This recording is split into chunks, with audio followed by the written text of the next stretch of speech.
Hi, நான் பார்க்க போகிறது பார்த்தீங்கன்னு சொன்னால் விசை என்ற அலகில் அடுத்ததாக இருக்கிறது விசை திருப்பம். அந்த விசை திருப்பம் என்றால் என்ன அப்படின்றத நாங்கள் பார்ப்போம். அந்த விசை திருப்பத்தோடு சம்மந்தப்பட்டு வர கணக்குகளையும் இந்த விசை திருப்பத்தை பற்றியும் இந்த வீடியோவில் நாங்கள் பார்ப்போம். விசை திருப்பம் என்றது என்னன்னு சொன்னீங்கன்னு சொன்னால் யாதாயினும் ஒரு புள்ளி வட்டி, அதாவது எங்களுக்கு இந்த விசை இணைக்கிற விதியை நாங்கள் ஏற்கனவே பார்த்தது போல அதே சில கான்செப்ட்களை நாங்கள் இங்கே பார்க்குறோம். அதாவது யாதாயினும் ஒரு புள்ளி வட்டி விசை ஒன்றி திருப்புதிறன். யாதாயினும் ஒரு புள்ளி பற்றி விசை ஒன்றி திருப்புதிறன். இப்போ ஒரு உதாரணமாக அப்படி இங்க ஒரு விசை போகும். இதாவது இப்படி ஒரு விசை சரிந்தது AF. எங்க ஒரு புள்ளி இருக்கின்றது O. ஆகவே இந்த O பற்றி இந்த விசையின் திருப்புதிறன், அல்லது இங்க இருக்கிற ஒரு புள்ளி பற்றி O2, O1, O2. இப்போ இந்த O1 என்ற புள்ளி பற்றி F இன் திருப்புதிறன் எவ்வாறு காண்றதுன்னா இந்த O என்ற புள்ளி பற்றி இந்த F என்ற விசைக்கு இடையிலான செங்குத்து தூரம், அதே போல இந்த O2 என்ற புள்ளி பற்றி F என்ற விசைக்கு இடையிலான செங்குத்து தூரம். ஆகவே O1 பற்றிய திருப்புதிறன் என்னவாக இருக்க போகுதோ, இது D1 ஆக இருந்தால் இந்த தூரம் D2 ஆக இருக்குமாக இருந்தால் O1 பற்றிய திருப்புதிறன் F into D1, O2 பற்றிய திருப்புதிறன் F into D2. மிக இலகுவானது. இதைத்தான் நாங்கள் விசை திருப்புதிறன் என்று சொல்லுவோம். அதாவது யாதாயினும் ஒரு விசை ஒன்றின் ஒரு புள்ளி பற்றிய திருப்புதிறனானது அப்புள்ளியிலிருந்து அவ்விசைக்கு வரையப்படும் செங்குத்து தூரத்தின் பெருக்கத்தினால் தரப்படும். வடிய கவனிங்க பாருங்க, இந்த O1 என்ற புள்ளியிலிருந்து இந்த F இடையிலான திருப்புதிறன் என்னவாக இருக்க போகுது, இந்த O-விலிருந்து F-க்கு வரைகிற செங்குத்து தூரம் D1. D1 தர F தான் இந்த O பற்றிய F இன் திருப்புதிறன் F into D1. இதுல கட்டாயம் நீங்க கவனிக்கப்பட வேண்டியது, குறிப்பிட்ட அந்த புள்ளியிலிருந்து அந்த விசைக்கு வரையப்படுகின்ற செங்குத்து தூரம் மட்டுமாகத்தான் இருக்க வேண்டும். இதோட சம்பந்தப்பட்ட கணக்குகளை நாங்க பார்க்கக்குள்ள உங்களுக்கு இலகுவாக விளங்கக்கூடியதாக இருக்கும். இதோட சம்பந்தப்பட்ட கணக்குகள் உங்களுக்கு வாரது நிறைய பிராக்டிக்கல் ரீதியானது, சிம்பிளா நீங்க யோசிச்சு செய்யக்கூடியதாகத்தான் இந்த கணக்குகள் இருக்கும். இப்ப உதாரணமா பாத்தீங்களாக இருந்தால் இடத்துல ஒரு மீட்டர் கோல்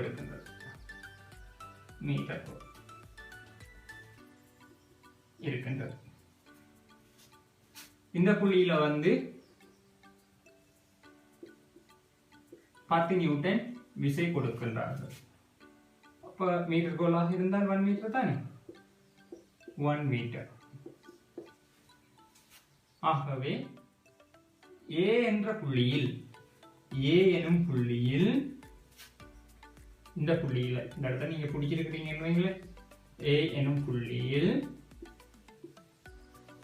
இந்த விசையின் திருப்புதிறன் என்ன, இந்த விசை சார்பான இந்த 10 நியூட்டன் விசையின் A புள்ளி சார்பான திருப்புதிறன் என்ன அப்படின்னு பார்த்தீங்கன்னு சொன்னா, A இந்த திருப்புதிறன் எங்களுக்கு என்ன ஞாபகம் இருக்குது, செங்குத்து தூரம் தர அந்த விசை.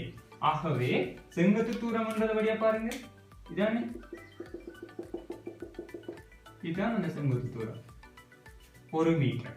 ஆகவே எங்களுக்கு சமன்பாடு தெரியும் F into D. ஆகவே F தெரியும் 10 நியூட்டன், D தெரியும் 1 மீட்டர். ஆகவே திருப்புதிறன் என்னவாக இருக்க போகுது, 10 நியூட்டன் மீட்டராக இருக்க போகின்றது A பற்றிய திருப்புதிறன். இதான் மிக இலகுவான ஒரு உதாரணம். இதே போல பாத்தீங்கன்னு சொன்னா சிலதுகள் கோணங்களோட தொடர்பட்டதும் வரலாம். உங்களுக்கு கோணங்கள் இல்லாமலும் வரலாம். அப்ப நாங்க வந்து கோணத்தோட தொடர்பட்டது ஒண்ணு நாங்க பார்ப்போம்.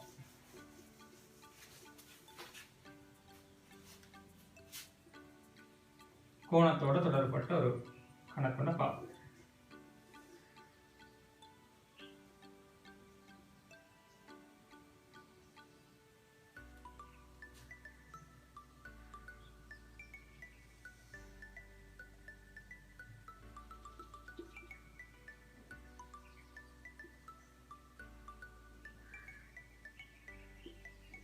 முப்பது நியூட்டன் விடத்துக்கு கொடுக்குறாங்க. ஓகே, இந்த 30 நியூட்டன் கொடுக்குறாங்க. இங்கே பேஸ் பண்ணப்பட்டிருக்கு 5 மீட்டர்.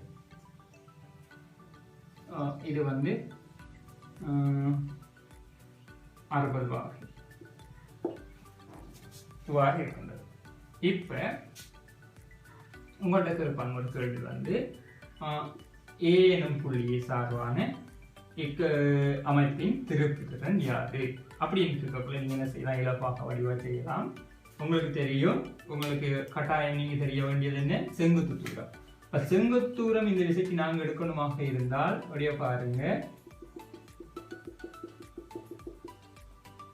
இதான் எங்களுக்கு செங்குத்து தூரம் இப்படி வரணும், இந்த செங்கோணத்தில் இருக்கணும். ஆகவே இந்த செங்கோணத்தில் இருக்கணுமாக இருந்தால் இந்த கிடையாக 60 வகையூடாக செல்ற இந்த விசையானது நிலைக்குத்தாக மாற்றப்பட வேண்டும். நிலைக்குத்தாக மாற்றப்பட்டால்தான் இந்த நிலைக்குத்துக்கும் இந்த கோளுக்கும் இடையிலான கோணம் வந்து எங்களுக்கு செங்கோணமாக அமையும். இல்லைன்னு சொன்னால் 60 வகைதான். ஆகவே இந்த 30 நியூட்டனை வந்து நாங்கள் நிலைக்குத்தாக மாற்றணுமாக இருந்தால் இது 60 வகை என்றால் இது 30 வகை. எவ்வாறு மாற்றலாம்? 30 cos 30. எங்களுக்கு ஒரு கோணத்தை நாங்கள் அமர்த்தனமாக இருந்தால் cos அல்லது 30 sin 60 எழுதலாம். இந்த கோணம் விதிப்பட்டால் இப்ப நாங்கள் என்ன செய்யலாம், எங்களுக்கு தெரியும் சார்பான திருப்பம் f into d. ஆகவே f வந்து 30 cos 30, d வந்து 5. ஆகவே 30 cos 30 வந்து அரை தர 5. ஆகவே 15 தர 5. ஆகவே 75 நியூட்டன் மீட்டராக இருக்க போகின்றது. இதே போல கணக்குகள் தான் வந்து உங்களுக்கு இந்த விசை திருப்பத்தோடு தொடர்பட்டதாக வரக்கூடியதாக இருக்கும். இதை விட கஷ்டமாக வாரதாக இருந்தால் அந்த அளவுக்கு இல்லை. நீங்க உங்களுக்கு கான்செப்டை தெரிஞ்சு கொண்டீங்களாக இருந்ததுன்னா இதோட உங்களுக்கு இன்னும் தொடர்பட்டு வாரன்னு சொன்னால் வந்து அமைப்புகள் படங்கள்ற அமைப்புகள்ல மாற்றம் ஏற்பட்டு வரலாம்.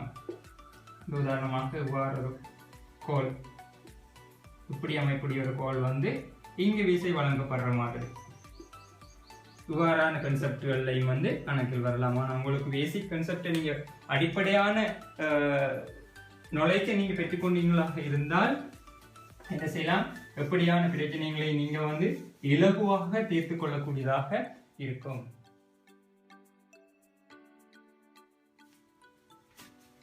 ஹாய், இப்ப வந்து பார்ப்போம் நம்ம அடுத்ததாக வந்து போன வீடியோல விசை திருப்பம் பார்த்திருந்தோம். இப்ப வந்து பார்ப்போம் வந்து இந்த விசையோட சம்பந்தப்படுகின்ற இன்னும் ஒரு பகுதியாக இருக்கின்ற சமாந்தர விசைகள். அதாவது ஒரு பொருளை தாக்கும் இரு சமாந்தர விசைகள். இந்த இரண்டு சமாந்தர விசைகளும், அதாவது ஒரு பொருள்ல தாக்குகின்ற சமாந்தர விசைகள், சமாந்தர விசைகள். இந்த பொருள்ல தாக்குற சமாந்தர விசைகளை வந்து இரண்டு வகையாக நாங்க பிரிக்கலாம். வந்து முதலாவது வந்து நிகர்த்த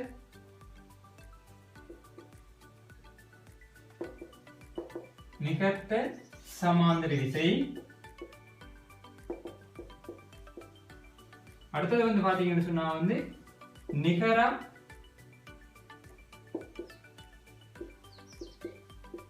சமாந்தர விசை. விசை என்ற இரண்டு பிரிவுகள் இருக்கின்றது இதுக்குள்ள. அதாவது நிகர்த்த சமாந்தர விசை மற்றும் நிகராத சமாந்தர விசைகள் என்று 2 விசைகள் இருக்கின்றது. அப்ப இப்ப பாப்போம் வந்து நம்ம நிகர்த்த சமாந்தர விசை என்றால் என்ன, நிகர சமாந்தர விசை என்றால் என்ன, அதுல விளைவுள் விசை எவ்வாறு காணப்படுகின்றதை பார்ப்போம். பெஸ்ட்டுக்கு நாங்க பார்ப்போம் வந்து இந்த நிகர்த்த சமாந்தர விசை என்றால் என்ன என்றதை நாங்க பார்ப்போம். அதாவது யாதாயினும் ஒரு பொருள்ல ஒரு கோல் எடுத்த மட்டும் சொன்னா வந்து இதுல வந்து 2 விசைகள் தாக்கக்குள்ள P Q1 2 விசைகள் தாக்குகின்றது. இந்த 2 விசைகளும் தாக்கக்குள்ள வந்து பாத்தீங்கன்னா நிகர்த்த சமாந்தர விசைகள்.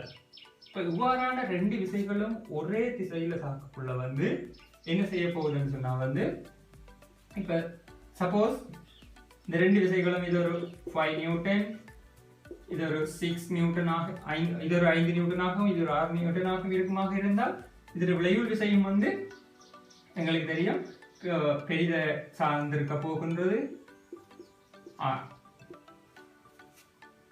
ஆகவே இதுல மொத்த நீளம் L ஆக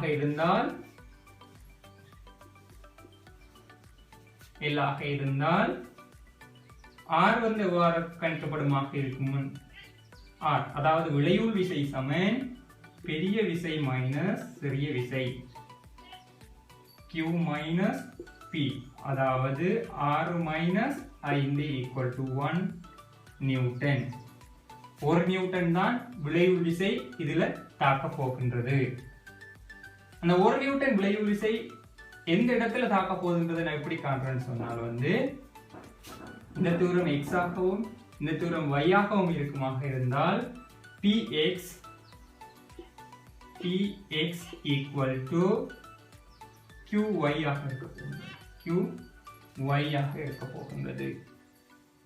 இப்ப இதை வைத்துக்கொண்டு நாங்க என்ன செய்யலாம், இந்த R என்ற விளைவுள் விசை எந்த இடத்துல தாக்குதுன்றதை கவனிக்கலாம். இப்ப பாருங்க அதை எவ்வாறு கணிக்கலாம்ன்றதை நான் ஒரு உதாரணத்தால உங்களுக்கு வடிவாக விளங்க வைக்கிறேன். ஒரு கோலில் ஒரு மீட்டர் கோல்ல வந்து அது வந்து ஒரு 4 மீட்டர் நீளமானது, 7 நியூட்டன் மற்றும் 10 நியூட்டன் விசை தாக்குகிறது. இது விளைவுள் விசை வந்து எங்களுக்கு கட்டாயம் தெரியும், இந்த 10 நியூட்டன் சார்ந்ததாக இருக்க போதே பெரிய விசையை சார்ந்தமாகத்தான் விளைவுள் இருக்க போகுது. இருந்தால் எங்களுக்கு வந்து இப்ப இதுல நீளம் தெரியாது, இந்த இடத்துல இந்த உழவுல இந்த விளைவுள் விசை இருக்குது, இந்த இடத்துல இந்த உழவுல விளைவுள் விசை இருக்குன்னு தெரியாது.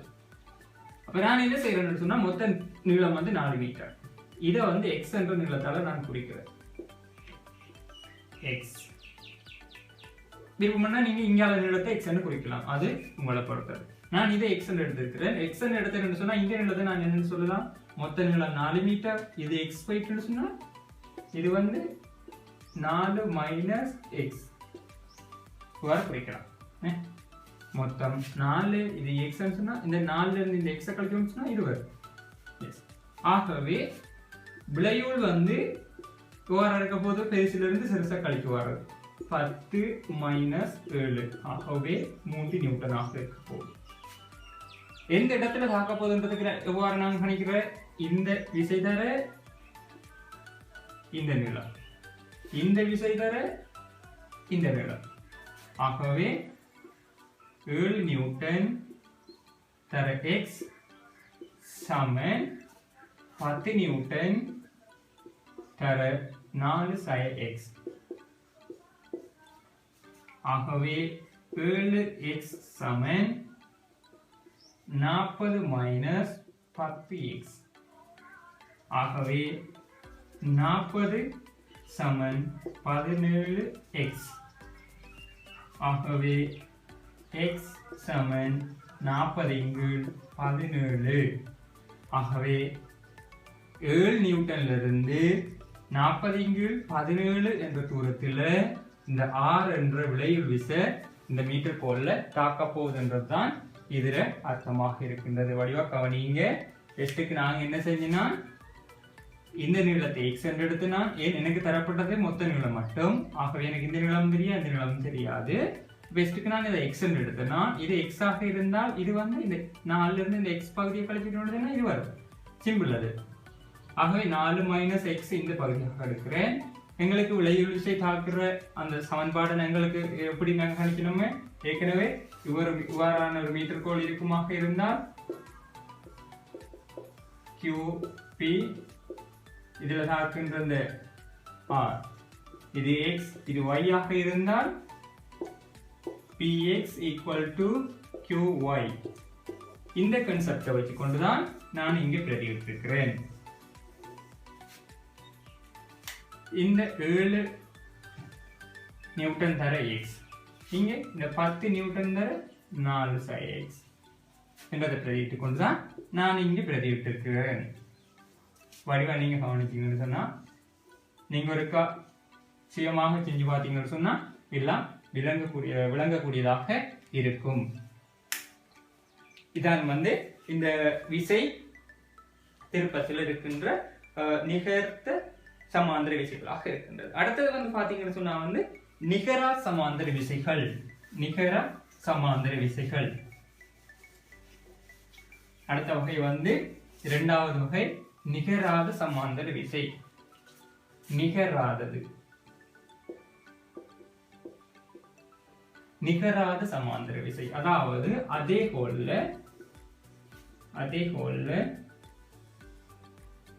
ஒரு விசை கீழ் நோக்கியும் அடுத்த விசை மேல் நோக்கியும் இருந்தால் Q வழியா பாருங்க இது நிகராத இரண்டாவது கேட்டகரி இரண்டாவது நிகராத சமாந்தர விசை. இங்க வந்து இப்படி தாக்கக்குள்ள வந்து எங்களுக்கு என்ன தெரியணும் எங்களுக்கு பிரதானமாக நாங்க காண இருக்கிறது விளையுள் விசை. இந்த விளையுள் விசை எவ்வளவு இந்த விளையுள் விசை எந்த இடத்துல தாக்குறதுன்றதை நாங்க காண வேண்டியது. இந்த இவ்வாறான கணக்குகள்ல வந்து எங்களுக்கு கேட்கப்படுறது அந்த 2 விஷயம் மட்டும்தான். அப்ப கவனிங்க வந்து இதை இவ்வாறு கணக்கு பண்றது. ஆகவே இங்கேயும் வந்து நீங்க கவனிக்கப்பட வேண்டிய ஒரு விஷயம் இருக்கின்றது.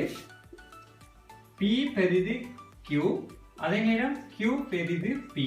இந்த 2 சந்தர்ப்பத்தையும் நீங்க வந்து கவனிச்சு கொள்ளணும். எங்களுக்கு தெரியும் எந்த விசை பெரிதாக இருக்குதோ அதை சார்ந்ததாகத்தான் வந்து எங்களுடைய விளையுள் விசையும் இருக்கும். நாங்கள் ஏற்கனவே அந்த போன வீடியோல நாங்க அதை பார்த்துட்டோம். அப்ப பாருங்க முதலாவது கேட்டகரிஸ் வந்து P பெரிது Q, இரண்டாவது கேட்டகரிஸ் வந்து Q பெரிது P. அதாவது P இட பெருமானத்தை விட Q பெருமானம் பெரிதாக இருந்தால் விளையுள் விசை வந்து Q சார்ந்ததாக இருக்கும். Q இந்த திசையில Q சார்ந்ததாக இருக்க போகின்றது. இரண்டாவது கேட்டகரிக்குரியது. அதாவது Q பெரிது P ஆக இருக்கின்ற சந்தர்ப்பத்தில் R வந்து இருக்க போகின்றது. அப்ப எங்களுக்கு நாங்க காண வேண்டிய இது இந்த R என்ற பெருமானத்தை காணணும், அதே நேரம் இந்த லென்த்தை காணணும். இது ரெண்டும் தான் வந்து எங்களுக்கு இந்த கணக்குல நாங்க செய்ய வேண்டிய வேலையாக இருக்கின்றது. எங்களுக்கு இதுல நிலம் தருவாங்க. நிலம் தரப்படுமாக இருந்தால் இந்த நிலத்தை நாங்க கண்டமாக இருந்தால் இந்த நிலத்தை நாங்க இலகுவாக கண்டுபிடிக்கலாம். அதே நேரம் எங்களோட R வந்து கணிக்கப்படும். R ஈக்குவல் டு அதே ஏற்கனவே செய்ததை போல பெரியதிலிருந்து சிறியதை கழித்தமாக இருந்தால் இதே வேலைதான் வந்து எவ்வாறு இருக்க போகின்றது. இது முதலாவது சந்தர்ப்பத்தில் அதாவது Q பெரிது P இருக்க. அதே போல P பெரிது Q ஆக இருக்குமாக இருந்தால் P பெரிது Q ஆக இருக்குமாக இருந்தால் இதே செயற்பாடு P அண்மித்ததாக இருக்க போகின்றது. எவ்வாறு? சிம்பிள். அதே ப்ரொசீஜர் அதே செயற்பாடு Q P ஆக இருக்க போகிறது. ஆகவே இதுல விளையுளும் வந்து P யோட அதே திசையில P சார்ந்ததாக இருக்க போகின்றது. இதுல விளையுள் திசை ஆரம்பம். அப்ப இந்த தூரத்தை நாங்க இலகுவாக கண்டுபிடிக்கலாம். இது வந்து y நிறுத்தமாக இருந்தால் இது வந்து எல்லங்களில் தரப்படும். ஓகே, இப்ப இது போலவையும் வந்து நாங்க ஒரு சின்ன உதாரணத்தின் மூலம் எவ்வாறு மிக இலகுவாக செய்கிற அப்படி என்றதை பார்ப்போம். ஒரு உதாரணம் செய்யக்குள்ள உங்களுக்கு இதை பற்றிய முழு ஐடியாவும் உங்களுக்கு வரும். பாருங்க, அதே கோல் ஒன்று எடுக்கிறேன். நான் இந்த கோல் எடுத்துட்டு இங்க வந்து 10 நியூட்டன் வழங்கப்படுகின்றது. இங்க வந்து 20 நியூட்டன் வழங்கப்படுகின்றது. ஆகவே பார்த்த உடனே எங்களுக்கு சொல்ல முடியும் 20 நியூட்டன் தான் தெரியுது. ஆகவே 20 நியூட்டனை சார்ந்ததாகத்தான் வந்து விளைவு விசையும் காணப்படும் என்றதை எங்களால நிச்சயமாக கூற முடியும். இங்கே உங்களுக்கு இந்த கோல்ற நீளம் தரப்பட்டிருக்கிறது 5 மீட்டர். ஓகே, இப்ப நாங்க என்ன செய்யலாம்? நாங்க காண வேண்டியது இந்த ஆரையும் காணணும், இதுக்கு இடைப்பட்ட தூரத்தையும் காணணும். இந்த ஆரை காண்றதுக்கு நாங்க என்ன செய்யலாம்? பெரியதுல இருந்து சிறியது 10 மைனஸ் 20 மைனஸ் 10. ஆகவே விளைவுள் விசை வந்து 10 நியூட்டன். ஆனால் நாங்க காண வேண்டியது என்ன ஒன்று இருக்கிறது? அந்த எவ்வளவு தூரத்துல இந்த 20 நியூட்டன்ல இருந்து இந்த விளைவுள் விசை தாக்குகின்றது என்று நாங்க கணிக்கணும். அப்ப நாங்க அதை எப்படி கணிக்கலாம்ன்றது இலகுவாக பாருங்க. நான் இந்த நீளத்தை வந்து y என்று எடுக்கிறேன், இதை வந்து y என்று எடுக்கிறேன். இதுல மொத்த தூரம் y ஆக இருக்குமாக இருந்தால், இந்த கோட்டு நீளம் 5 மீட்டர் ஆக இருந்தால், இது வந்து சிம்பிள் y மைனஸ் 5 மீட்டர் பார்த்த உடனே சொல்லலாம். ஆகவே ஏற்கனவே செய்தது போல நிகர்த்த சமாந்தர விசைகளை செய்தது போல பாருங்க, 20 தர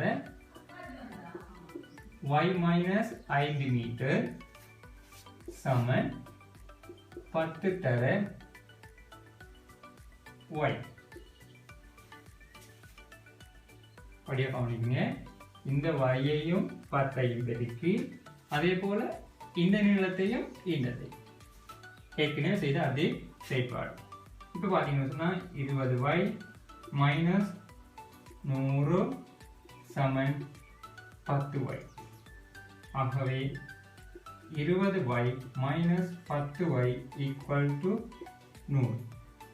ஆகவே 10y equal to 100, y equal to 10. ஆகவே மொத்தம் வந்து 10 ஆக இருக்க போகுது y இந்த. ஆகவே இந்த நீளம் வந்து என்னவா இருக்க போகுது? y minus 5 metre.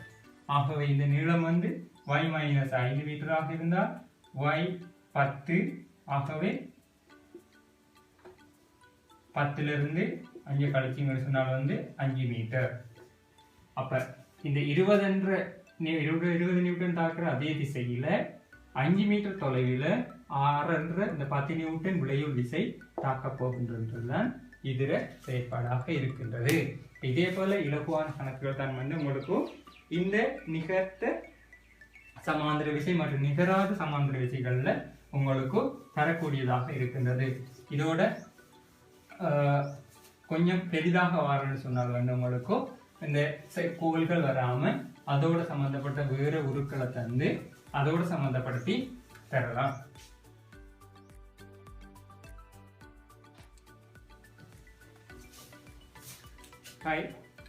நாம இப்ப அடுத்ததாக பார்க்க போறது என்னன்னா வந்து விசை வினை. விசையில அடுத்த ஒரு பகுதியாக இருக்கின்றது தான் வந்து இந்த விசை வினை. விசை வினை என்று சொல்லப்படுறது. அதாவது நிகராத சமாந்தர விசைகள் பற்றி பார்க்கணும். நிகராத சமாந்தர விசைகள்ல வந்து சமனான விசைகள் தாக்கப்படல. அதாவது பாருங்க, இப்படியான ஒரு கோல்ல வந்து நாங்க வந்து நிகராத சமாந்தர விசைகள் பார்க்கிறோம். நாங்க ஏற்கனவே பார்த்ததுல இங்க கொடுக்கப்படுற விசையும் இங்க கொடுக்கப்படுற விசையும் வேறு வேறாக இருந்தது. ஆனா இந்த விசை இணையில என்ன சொல்லப்படுதுன்னு சொன்னால் வந்து இந்த நிகராத சமாந்திர விசைகள்ல வந்து சமனான விசை இங்க பி சொன்னா இங்க பி சமனான விசை வந்து சமாந்தரமாக தொழிற்படுமாயின் அது ஒரு விசை இணையை உருவாக்கும் என்று சொல்லப்படுறாங்க. இப்ப இந்த விசை இணையை உருவாக்கும் பாருங்க, இந்த விசையும் வந்து மேல் நோக்கி இருக்கிறது பி என்ற பருமன், இது வந்து கீழ் நோக்கி இருக்கிறது கி என்ற பருமன். ஆகவே இது இப்படி எவ்வாறான சுழற்சி ஏற்படுத்த போகுது, இவ்வாறான ஒரு சுழற்சியை ஏற்படுத்த போகின்றது. அதனால் இதை வந்து விசை இணை என்று சொல்லப்படுறாங்க. இங்கேயும் வந்து இதுக்கு வந்து பருமனை நாங்க கண்டுபிடிக்கலாம். பருமன், திசை ஆகிய இரண்டையும் வந்து நாங்க இந்த விசை இணைக்கும் வந்து கண்டுபிடிக்கக்கூடியதாக இருக்கின்றது. அப்ப இந்த பருமன் அல்லது இணை திருப்பம் என்று சொல்றது, இந்த பருமன் அல்லது இணை திருப்பத்தை வந்து எவ்வாறு நாங்க கண்டுபிடிக்கின்ற அப்படின்றத பார்ப்போம். அப்ப சப்போஸ் இதுல நீளம் வந்து x ஆக இருக்குமாக இருந்தால் பருமன் அல்லது விசை இணை என்று சொல்லப்படுறது வந்து என்னவா இருக்க போகுது, p தர x என்ற ஈக்குவேஷனால குறிக்கப்படுகின்றது. ஒன்றுதான் இந்த விசையின் பருமனை குறிப்போம். அதே நேரம் திசை வந்து என்னவாக இருக்க போகின்றது, இது தாக்கப்படுகின்ற அல்லது தொழிற்படுகின்ற விசையோடு சம்பந்தப்பட்டதாக அதன் திசை அமைய போகின்றது. இலகுவாக நீங்கள் பார்க்கணுமாக இருந்தால் சிம்பிளாக ஒரு உதாரணத்தின் மூலம் பார்ப்போம். விசை இணை என்றால் என்னன்னு தெரிஞ்சிட்டீங்க. ஒரு உதாரணத்தோட வரக்குள்ள எங்களுக்கு எவ்வாறு செயல்படுகின்றதுன்னு பார்ப்போம். இப்படி ஒரு கணக்கு தாராங்க. 10 நியூட்டன் 3 மீட்டர். அப்ப இதன் பருமனை காணணும், அடுத்தது வந்து திசையை காணணும். பருமன் வந்து என்னவாக இருக்க போகுது உங்களுக்கு தெரியும், p into x, அதாவது அந்த விசை தர தூரமாக இருக்க போகின்றது. விசை வந்து 10 நியூட்டன், தூரம் வந்து 3 மீட்டர். ஆகவே பருமன் வந்து 30 நியூட்டன் மீட்டராக இருக்க போகுது. திசை வந்து வலம் சுழியாக இருக்க போகுது. எங்களுக்கு இது வந்து கிளாக் வைஸாக இருக்கின்றது. ஆகவே வலம் சுழியான ஒரு இணையை உருவாக்கக்கூடியதாக இருக்கின்றது.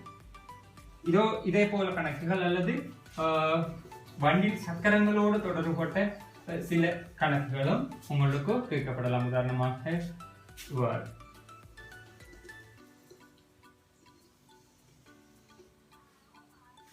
இப்படி ஒரு கேள்வி கேட்கப்பட்டால் இதில் ஒரு 40 நியூட்டன் வழங்கப்படுகின்றது.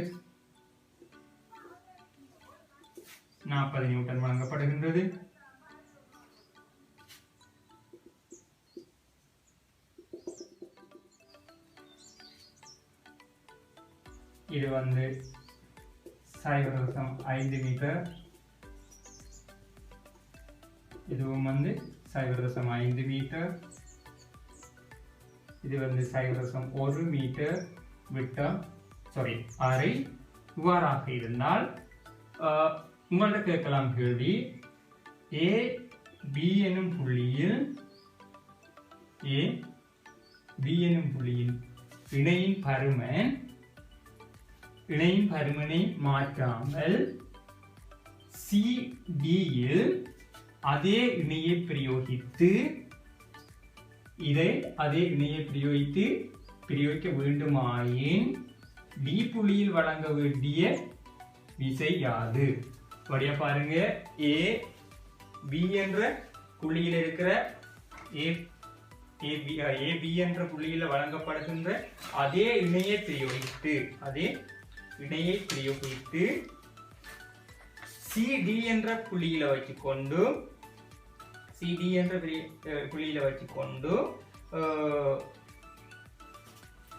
இந்த சிடி என்ற புள்ளியில வச்சுக்கொண்டு அந்த இணையை பிரிவைத்து நாங்க வழங்கணுமாக இருந்தால் என்ன விசையை நாங்க இங்க கொடுக்க வேண்டும் பாருங்க. பாத்தீங்கன்னு சொன்னா இந்த ஏ பி என்றதுல இணைய ஒன்று பார்ப்போங்க. டெஸ்ட்டுக்கு இணை ஏ பில வந்து என்ன பருமனாக இருக்க போகின்றது எவ்வாறு தெரியும் உங்களுக்கு? அந்த விசை வழங்கப்படுற விசை தர அதன் மொத்த தூரம். ஆகவே 0.5 மீட்டர் தர 0.5 மீட்டர் 1 மீட்டர். ஆகவே 40 நியூட்டன் தர 1 மீட்டர் சமன் 40 நியூட்டன் மீட்டர் என்ற இணை வழங்கப்படுகின்றது ஏ பி என்ற புள்ளியில். இதே இணைய இங்கே பிரயோகித்தமாக இருந்தால், இதுல இந்த சிறிய வட்டத்தில் பிரயோகிக்க வேண்டுமாக இருந்தால் டிசி என்ற புள்ளியில் வழங்கப்பட வேண்டிய விசை யாது? இதுதான் உங்களுக்கு கேள்வி. ஆகவே என்ன செய்யலாம்? நாங்க அதே இணை சமன்களுக்கு சமன்பாடு தெரிஞ்சது வந்து P into X. இணை வந்து சரியும் அதே இணை. ஆகவே 40 சமன் P தான் நாங்க காணப்போறோம். X வந்து ஆரை வந்து 0.1 இருக்குமாக இருந்தால் மொத்த தூரம் வந்து 0.2. ஆகவே P சமன் 40 இங்கு 0.2 இது சமன் 200 நியூட்டன் டிசி என்ற புள்ளியில வழங்கப்பட்டால்தான் இங்க வழங்கப்படுற அதே இணையையும் இங்கே பெற்றுக்கொள்ள முடியும் என்றதுதான் வந்து இதுல விளக்கமாக இருக்கின்றது.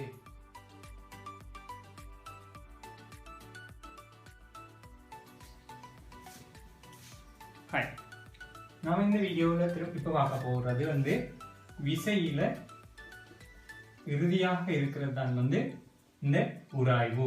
ஃப்ராக்ஷன் வந்து இங்கிலீஷ்ல சொல்லப்படுறது வந்து உராய்வு. இந்த உராய்வுல வந்து பாத்தீங்கன்னு சொன்னா வந்து 3 வகைகள் இருக்கின்றது. நிலையியல் உராய்வுன்னு சொல்லுவாங்க, அல்லது எல்லை உராய்வுன்னு சொல்லப்படுறது. இரண்டாவது வந்து இயக்கவியல் உராய்வு. அடுத்தது வந்து உருளும் உராய்வு. இந்த ஒவ்வொன்றையும் பத்தி வடிவாக்க பார்ப்போம். நிலையியல் உராய்வுன்றது வந்து என்ன சொன்னா வந்து ஒரு பொருள் வந்து நிலையாக இருக்கக்குள்ள பொருள் வந்து ஓய்வுல, அதாவது ஒரு பொருள் வந்து ஓய்வு நிலையில் இருக்கக்குள்ள வந்து வாரதான் வந்து இந்த நிலையியல் உராய்வு விசை என்று சொல்லப்படுறது. அடுத்தது வந்து இயக்கவியல் உராய்வு என்று சொல்லப்படுறது சொன்னா வந்து ஏதாயினும் ஒரு பொருள் வந்து இயங்கக்குள்ள, இப்ப சாதாரணமா இதுக்கு ஒரு எஃப் என்ற ஒரு விசையை கொடுத்து இது ஏ என்ற 6 நொடிகளோட இயங்குதுன்னு சொன்னால் இது இயங்கக்குள்ள வார அந்த உராய்வு தான் வந்து இயக்கவியல் உராய்வு விசை என்று சொல்லப்படுறது. அடுத்தது வந்து உருளும் உராய்வு விசை. இந்த உருளும் உராய்வு விசை என்றது என்ன சொன்னா வந்து அதாவது ரொட்டேட்டிங், ஒரு பொருள் வந்து உருண்டு கொண்டு செல்லக்குள்ள ஏற்படுற அந்த விசையத்தான் வந்து நாங்க உருளும் உராய்வு விசைன்னு சொல்றோம். இப்ப இந்த 3 விசைகளையும் வைத்துக்கொண்டு 3 உராய்வு குணகங்கள் இருக்கின்றது.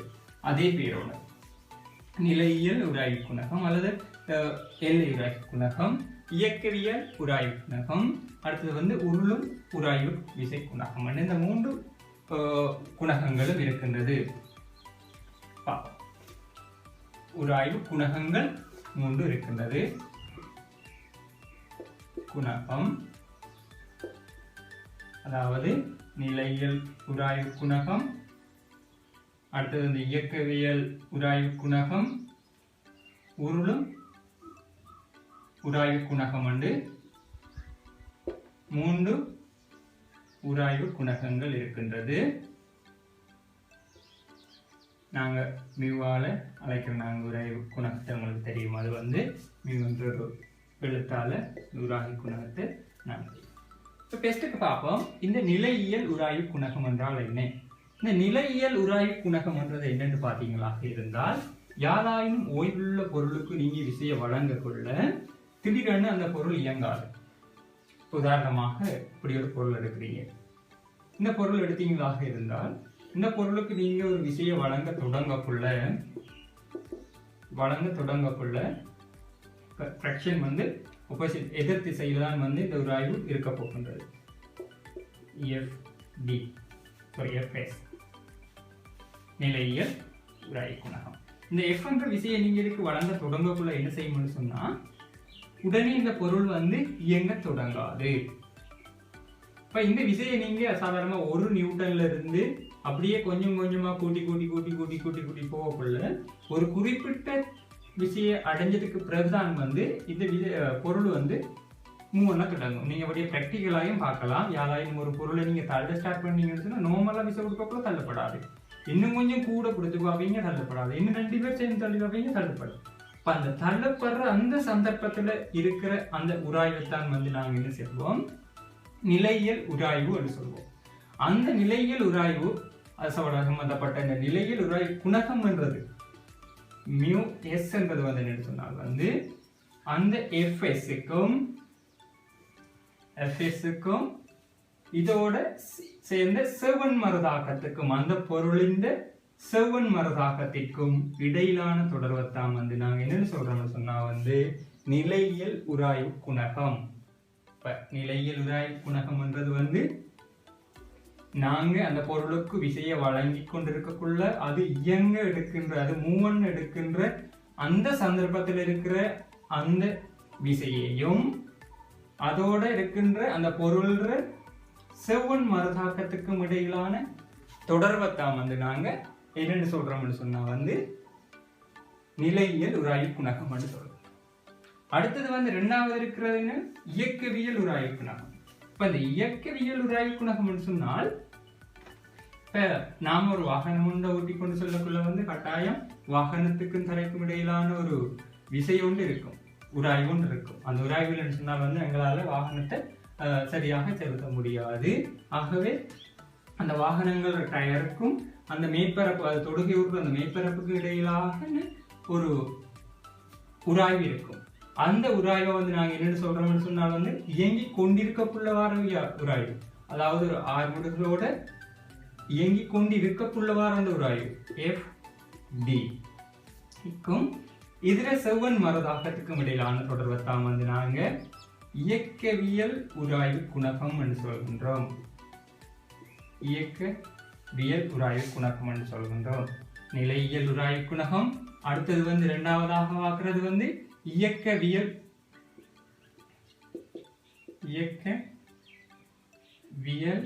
உராய்வு குணகம் என்று சொல்றோம். அப்ப 3வது நாங்க பார்க்கிறது வந்து என்ன, உருளும் உராய்வு குணகம். உருளும் உராய்வு குணகம் என்றது என்ன சொன்னா வந்து ரொட்டேட்டிங் பண்ணக்குள்ள யாராயின் ஒரு பொருள் வந்து உருண்டு கொண்டிருக்கக்குள்ள, ஒரு பொருள் வந்து உருண்டு கொண்டிருக்காக இருந்தால் அது உருண்டு கொண்டிருக்கக்குள்ள அதுல மேற்பரப்புல ஏற்படுற அந்த உராய்வு, அதுல மேற்பரப்புல ஏற்படுத்தப்படுற அந்த உராய்வு